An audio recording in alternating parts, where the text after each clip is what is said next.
مسلح سے اللہ تعالی ہمیں اور آپ کو شہادت کا مقام سمجھنے کی توفیق نصیب فرمائے۔ جو روزہ آپ نے رکھا ہے حضرت موسیٰ علیہ السلام کے سلسلے سے آقا صلی اللہ علیہ وسلم تک پہنچا، یہ روزہ آقا نے اس وقت رکھا تھا جبکہ جناب حسین کی پیدائش نہیں ہوئی تھی۔ حضرت حسین رضی اللہ عنہ کی پیدائش سے 5 سال پہلے رسول پاک نے یہ روزہ رکھا تھا۔ اللہ تعالی ہمیں اور آپ کو عمل کی توفیق نصیب فرمائے۔ السلام علیکم ورحمۃ اللہ وبرکاتہ۔ قرآن شریف کا کچھ حصہ پڑھ کے حضرت حسین رضی اللہ عنہ اور شہدائے کربلا، شہدائے بدر و احد کو بخش دیجیے گا۔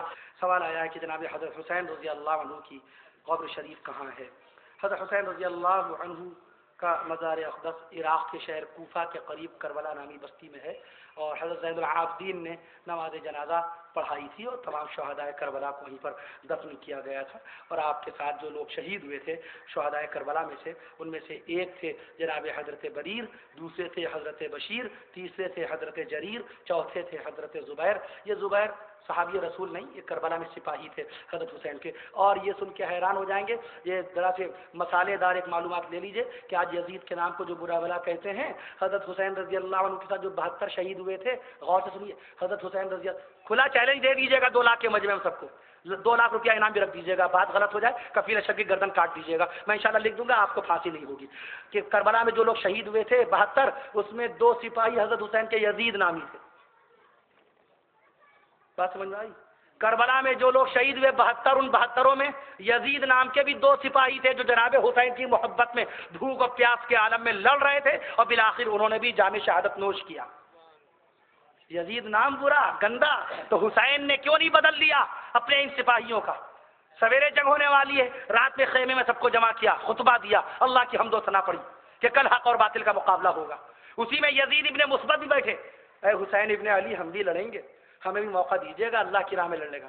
اچھا، اسی میں یزید ابن زیاد بیٹھے، یزید ابن زیاد دوسرے، 2 یزید نام کے سپاہی، اسی میں حضرت حر، اسی میں حضرت مصعب، اسی میں حضرت بلال۔ یہ بلال مؤذن رسول نہیں ہے، ان کا انتقال بہت سال پہلے ہو گیا تھا، ان کے 41 سال کے بعد کربلا میں یہ دوسرے بلال تھے، حضرت حسین کے خیمے میں سپاہی۔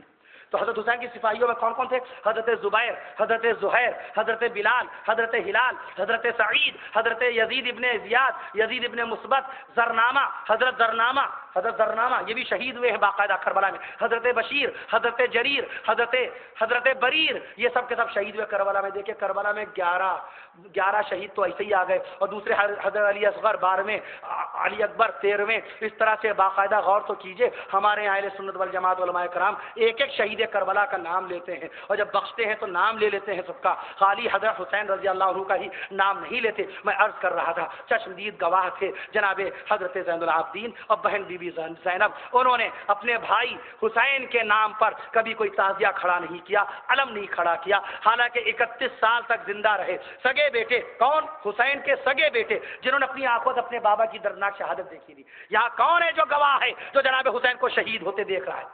میں عرض کر رہا تھا آپ سے زین العابدین 31 سال تک زندہ رہے، یعنی 31 مرتبہ محرم آیا کہ نہیں آیا؟ 31 سال میں 31 مرتبہ محرم آیا ہوگا، اور 31 محرم میں 31 مرتبہ 10 محرم آئی ہوگی کہ نہیں؟ کیا کوئی مائی کلال دنیا کا مورخ، کوئی اتہاس کار، کوئی فلاسفر، کوئی رائٹر، کوئی محدث، کوئی مفتی بتا سکتا ہے کہ ان 31 محرم جو زندہ رہے زین العابدین حسین کی شہادت کے بعد انہوں نے اپنے بابا حسین کے نام پر کوئی تعزیہ کھڑا کیا ہو، کوئی علم کھڑا کیا ہو، کوئی ڈھول تاشا کیا ہو، کوئی ملیدہ بانٹا ہو، سب کچھ کیا ہو؟ میں عرض کر رہا ہوں آپ سے باقاعدہ طور پہ سگی بہن سکینہ نے کہا اپنے بابا حسین کی شہادت کے بعد، یہ لکھا ہوا ہے تاریخ طبری میں، امام اہل سنت مولانا عبدالشکور فاروقی رحمۃ اللہ علیہ نے اپنی کتابوں میں لکھا ہے، ہمارے اکابر علماء دیوبند نے یہی سب تحریر فرمایا کہ بی بی سکینہ نے فرمایا اپنے بابا کی ناش کی طرف انگلی کر کے حضرت حسین رضی اللہ عنہ کا جسم شریف زمین کے اوپر ہے، اور کہہ رہی ہیں کہ اے ظالموں، اے کوفیوں، کل جب میرے بابا حسین خطبہ دے رہے تھے اور تم سب سے بات کر رہے تھے، ہم نے اپنے بابا کی بات اپنے کانوں سے سنی ہے، میرے بابا کہہ رہے تھے کہ تم ظالم کوفیوں نے مجھ کو یہاں پھنسایا ہے، تم کوفیوں نے مجھ کو یہاں پر بلایا ہے، جھوٹے جھوٹے خط لکھ کر کے، ارے میں تو چلا تھا مدینہ منورہ سے مکہ معظمہ کی طرف حج کرنے کے لیے، تم ظالموں نے مجھے حج نہیں کرنے دیا اور مجھ کو بہلا پھسلا کر کے یہاں پر بھیج دیا۔ حسین جب چلے تھے مکہ معظمہ سے خط دیکھ کر کے کہ کوفے والوں میں وفاداری آ گئی ہوگی، کوفے والوں میں سچائی آ گئی ہوگی، تو قریبی آ گئے عبداللہ ابن عباس رسول، اے حسین ابن علی، کوفے والوں کے ارادے اچھے نہیں ہیں، وہ منافق قوم ہے، اس کی بات نہ آئیے۔ دیکھیے آپ کے بابا کو آج سے 21 سال پہلے حضرت علی کو عین کوفے کی جامع مسجد میں فجر کی نماز پڑھاتے پڑھاتے شہید کر دیا تھا۔ یہ وہی قاتل ہیں، یہ قاتل علی ہیں، یہ لہذا آپ کے ساتھ رحم نہیں کریں گے، غداری کر جائیں گے، اور وہی کام ہوا۔ ابو ایوب انصاری نے روکا، عبداللہ ابن عباس نے روکا، حضرت ابو ہریرہ رضی اللہ عنہ نے روکا، عبداللہ ابن عمر نے روکا۔ یہ سب بڑے درجے کے صحابی ہیں کہ نہیں ہیں؟ علماء جانتے ہیں کتنے بڑے درجے کے صحابہ ہیں، سب نے آگاہ کیا، مگر جناب حسین رضی اللہ عنہ کے ساتھ ان ظالموں نے دھوکہ کیا۔ حسین ان کی سادگی میں آ گئے، حسین ان کی جھوٹی بناوٹی باتوں میں آ گئے کہ نہیں میں اللہ کے دین کو پھیلانے کے لیے جاؤں گا اور ظالم کوفیوں سے اور باقاعدہ طور پہ ظالم لوگوں سے میں جہاد کروں گا، لیکن یہاں آ کر ان کے ساتھ غداری کی گئی۔ بی بی سکینہ نے کہا میرے بابا کل کہہ رہے تھے، میرے بابا نے خود کہا تھا کہ تم نے لا کے پھنسایا، اے کوفیوں تم نے مارا میرے بابا کو۔ بی بی زینب نے یہ انگلی اٹھائی، کہا تم نے مارا، اے زرعہ تو قاتل ہے میرے بھائی حسین کا، اے سنان تو نے مارا میرے بھائی کو تلوار، اے مالک بن شبیر تو نے میرے بھائی کی انگوٹھی لوٹی تھی۔ زین العابدین نے فرمایا اے کوفے کے منافقوں تم نے میرے بابا حسین کی گردن کاٹی ہے۔ یہ سگے بیٹے زین العابدین تو یہ فیصلہ دے کہ اے کوفیوں تم نے مارا، یہ یزید کا نام کہاں سے آ جاتا ہے؟ سگی بہن زینب تو کہیں اے کوفیوں تم نے مارا، انہوں نے تو یزید کا نام بھی نہیں لیا۔ پڑھیے تاریخ اسلام، پڑھیے مولانا علی میاں کی کتابیں، پڑھیے مولانا عبدالشکور فاروقی رحمۃ اللہ علیہ کی کتابیں پڑھیے۔ سگی بیٹی سکینہ کہہ رہی ہے تم نے مارا میرے بابا کو۔ سارے لوگ یہ کہہ رہے ہیں بیٹے یہ بیان جو چشمدید ہیں، آپ کا اور ہمارا کوئی تعلق نہیں کربلا کے دور سے، ہم اور آپ کربلا کے واقعے کے تقریباً 4,84,617 دن کے بعد آج یہاں جمع ہوئے۔ سبحان اللہ کہہ دیجیے، کتنے دن کے بعد؟ 4,84,617 دن کاؤنٹ کیے ہوئے ہیں یہ دن۔ اتنے دن میں نہ معلوم کیا کیا فرقے پیدا کر دیے گئے۔ اے اللہ ہمیں ایسا کام کرنے کی توفیق نصیب فرما جس سے جناب حسین رضی اللہ عنہ کی روح مبارکوں کو خوشیاں نصیب فرما، روح مبارکوں کو خوشیاں نصیب ہو جائیں۔ حضرت حسین نے توحید کے لیے جو اپنی جان پیش کی، ملت اسلامیہ کو زندہ رکھنے کے لیے جو جان پیش کی، اے اللہ ہمیں اس قربانی کی قدر کی توفیق نصیب فرما۔ اے اللہ شہادت والے دن ڈھول تاشے ہوتے ہیں، اے اللہ ان کو بند کرنے کی توفیق نصیب فرما دے۔ اے اللہ رب العالمین یہ تعزیہ جس کو سب سے پہلی مرتبہ جناب حسین کی شہادت کے 300 سال کے بعد معز الدولہ نامی رافضی بادشاہ نے بغداد میں پہلی مرتبہ تعزیہ بنایا تھا، اے اللہ حسین کی شہادت کے 300 سال کے بعد پیدا ہونے والی یہ من گھڑت رسم کو تو ختم فرما دے۔ اے اللہ ہمارے اہل ایمان جتنے ایمان والے ہیں اللہ ان کی بھی آنکھیں کھول دے، اے اللہ جو ایمان والے نہیں ہیں ان کی بھی آنکھیں کھول دے اور ان کو ایمان والا بنا دے۔ یہاں پر آئے ہوئے تمام حاضرین کے حاضری کو قبول فرما، علماء کی، عوام کی، بچوں کی، ہماری بہنیں بڑی تعداد میں، معصوم بہنیں، بڑی بہنیں، شادی شدہ بہنیں، خالہ پھوپھیوں کی عمر کی، ماؤں کی عمر کی ساری بہنیں کھڑی جلسہ سن رہی ہیں، اے اللہ تعالیٰ ان سب کے سننے کو قبول فرما، ان کو بی بی فاطمہ الزہرا رضی اللہ عنہا کا صدقہ نصیب فرما، ان کے نصیبوں کو روشن فرما، ان کے رشتوں کو اپنے مومن اور صالح بندوں سے منسوب فرما، اور جو بہنیں میری شادی کے لائق ہو چکی ہیں اے اللہ تعالیٰ ان کو شادی کے بعد کی خوشیاں نصیب فرما، اے اللہ تعالیٰ جو قرض دار ان کا قرض ادا ہو جائے۔ عالم اسلام میں اے اللہ جنگ بدر میں شہید 14 صحابہ کرام کے درجات جس طرح تو نے بلند کیے ہیں، اے اللہ رب العالمین 14 صحابہ کرام کی برکتوں سے اس دعا کو قبول فرما۔ جنگ احد کے اندر 70 صحابہ کرام شہید ہوئے تھے، اے اللہ تعالیٰ یہ سب کے سب حضرت حسین کی شہادت سے پہلے ہوئے، اے اللہ ان سب کو بھی یاد کرنے کی ہمیں توفیق نصیب فرما، ان کے طفیل میں دعا کو قبول فرما۔ جنگ خیبر میں 92 صحابہ کرام شہید ہوئے، اے اللہ ان کے صدقے میں ہماری دعائیں قبول فرما۔ اے اللہ رب العالمین بابری مسجد کی شہادت کے موقع پر جو مسلمان شہید ہوئے اللہ تعالیٰ ان کو اعلیٰ مقام نصیب فرما، اے اللہ ان کی بخشش و مغفرت فرما۔ گجرات میں جو قیامت ٹوٹی ہے اللہ شہدائے گجرات پر جو گجرات میں مسلمان شہید ہوئے اے اللہ تعالیٰ ان کے درجات بلند فرما، ان کی بخشش و مغفرت فرما۔ آج بھی کشمیر کے اندر، پاکستان، عراق کے اندر، فلسطین میں جہاں کہیں کوئی شہید ہو رہا ہو اے اللہ تعالیٰ اس کو مقام شہادت نصیب فرما اور اس کے درجات بلند فرما، قبر میں کروٹ کروٹ سکون نصیب فرما۔ یہ ہمارے بھائیوں کے مرحوم شدہ جو رشتہ دار ہیں، اگر کسی کی ماں، کسی کے بھائی، کسی کے والد، کسی کی بہنیں، کسی کے پھپھا پھپھی اس دنیا سے رخصت ہو چکے ہوں، معصوم بچے رخصت ہو چکے ہوں، اے اللہ ان سبھی حضرات کی بخشش و مغفرت فرما، قبر میں کروٹ کروٹ سکون نصیب فرما، قبر میں دیدار رسول صلی اللہ علیہ وسلم نصیب فرما، میدان محشر میں اپنی رحمتوں کا سایہ نصیب فرما۔ ہمارے جو بھائی روزے سے ہیں اللہ، جو بہنیں روزے سے ہیں اللہ ان کے روزوں کو قبول فرما۔ اے اللہ رب العالمین اس دعا کو محض اپنے فضل و کرم سے بطفیل نبی مکرم صلی اللہ علیہ وسلم، بطفیل رسول آخر صلی اللہ علیہ وسلم قبول فرما، قبول فرما، قبول فرما۔ جزا اللہ الله عنا محمدا ما هو اهله صلى الله عليه وسلم سبحان ربك رب العزه عما يصفون وسلام على المرسلين والحمد لله رب العالمين. السلام علیکم. مسافر کے لیے منع کر بھائی مسافر کے لیے آپ کو حضرت مولانا کھول دو بھائی سے آواز کو.